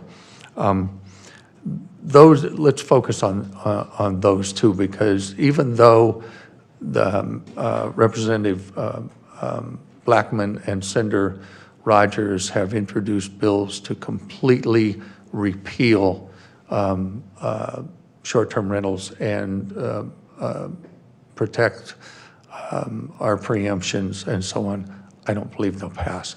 And even if they got through the legislature, they would very likely be vetoed by this governor, because many of you recall that in 2016, this was a big issue for him. Councilman Magazine? I'm sorry, I didn't quite understand what you just said. The legislation would do what? Which part? The legislation that's introduced by Roger. Oh, there are 2 bills that the league and its working group are working on. They're not fully drafted yet. Hopefully they'll be introduced next week. I'm sorry, I'm referring to the ones that have been. I think he said the Correct. Wendy Rogers. Yeah, and, the Wendy Rogers the one. one. That yes. That What is that one? Gives you all the regulation back. It gives it all back to the cities and towns. But Excuse Jack me, said- Mayor, I'm sorry. you said that doesn't have a good chance. Or it would just repeal the authorization for them moving forward. Okay. Like I said, I don't believe that either one of those will get passed. So, like I said, we're working very closely on those bills. Our strategy is this. We've got one bill that deals with permitting and licensing and notification of neighborhoods. That is in my view, that's a softer bill, but it may be the more viable one. The other bill has to do with proliferation and regulation. For example, limiting the number of short-term rentals as a percentage of the housing stock within a community. That's obviously much more strict. Again, our hope is maybe at the end of the day, when the legislature gets tired and wants to go home, if we can't get one or we can't get the other, we can combine the best of both. So we're working on these as strategies, and we're trying to get them so that we can have some success this particular legislative session. All mail ballot bans. This in my notes. We're not sure where this is coming from. It is Senator Rogers, Senate Bill 1133, and she wants to eliminate all mail ballot elections. Mind you, there are approximately 40 municipalities out of the 90 plus in the state of Arizona that use all mail ballot elections. There's a question as to whether the state can even prohibit all of those. There's a question possibly of constitutionality. So we'll see what happens. I will tell you as an aside, as in the process, there is professional courtesy. I know that's surprising to some in the legislature, but there is professional courtesy. There is a chance that Senator Rogers' bill would get out of the Senate. I don't see it getting passed out of the House. But stranger things have happened, and we'll be on guard for that. I wanted to mention, too, they said it was double assigned, which is usually a good sign for if leadership double assigns it, then leadership probably doesn't want it. So if it gets through government, it probably wouldn't get through education from what they said this morning. So that's a good sign. Thank you for that, Mayor. That would have been in my other notes. So are you all familiar with what that means? In the Arizona House, every bill is assigned to 2 committees and an appropriations committee if it has money on it. That's a rule of thumb. Everything I tell you has an exception to the rule. In the Senate, it's 1 committee and appropriations if it has money. As the mayor just indicated, it's duly assigned. Every bill has to pass every committee before it can even be considered in the caucus and go to the floor, notwithstanding everything else I told you about what got into the budget bill. So the point is that it may struggle in those committees even to pass. So if we go to vaping and tobacco, there are, again, multiple bills, including an industry bill that was, in fact, I think I reported to you in September in my summary about a bill that didn't pass. I will tell you, I got lobbied like crazy to support that by friends, actually. And I said, look, as long as you have a preemption clause in your bill, don't call me anymore. So that would be our position. A couple of the bills, they want to raise the age for purchasing vape and smokeless tobacco, et cetera, to the age 21. In fact, almost all of them want to do that. A couple of them want to give licensing authority to municipalities. One, by Representative Udall, actually wants to house the regulation for it in the Arizona Department of Health Services and require registration there instead of licensing and move it to age 21. That one, I'm told, I haven't read it yet, does not preempt, but I will check it for sure. Moving on to vaccines. I gotta find my number 4 here. This is pretty onerous in a sense. There are people who want to prohibit governments and some businesses from requiring vaccines.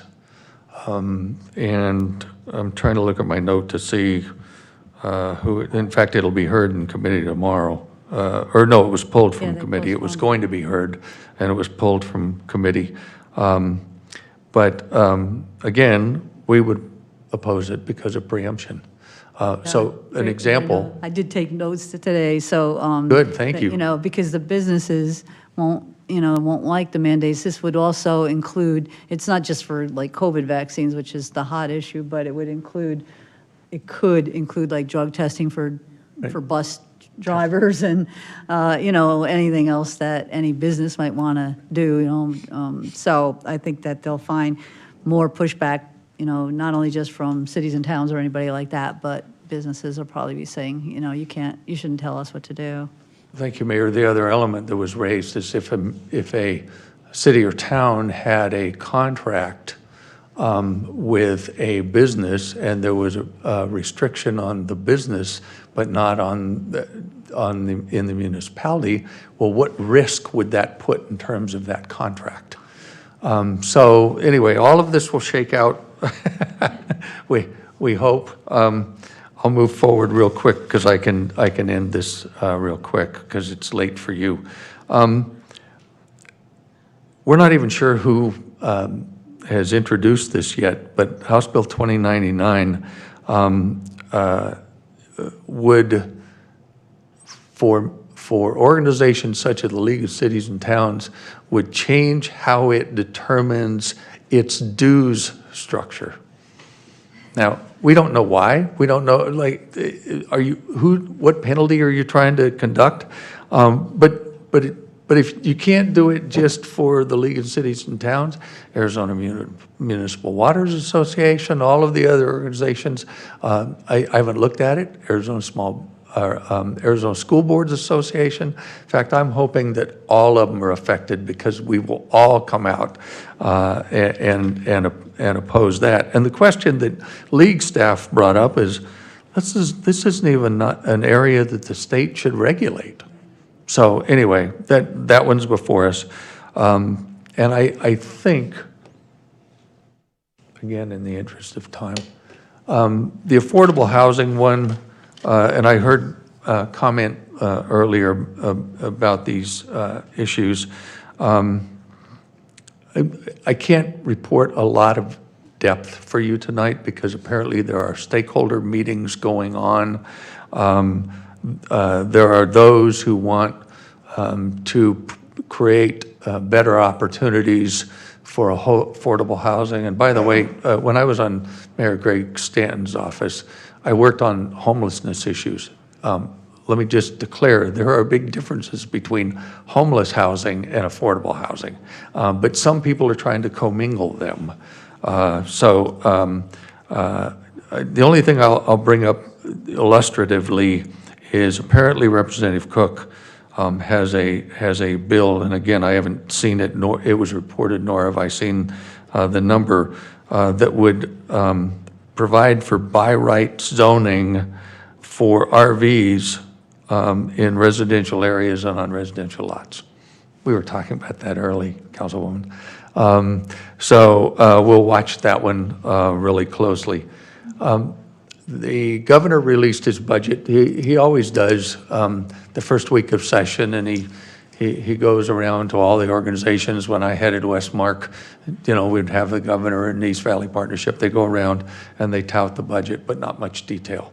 We're still waiting for more detail. Things are filtering out from the governor's budget.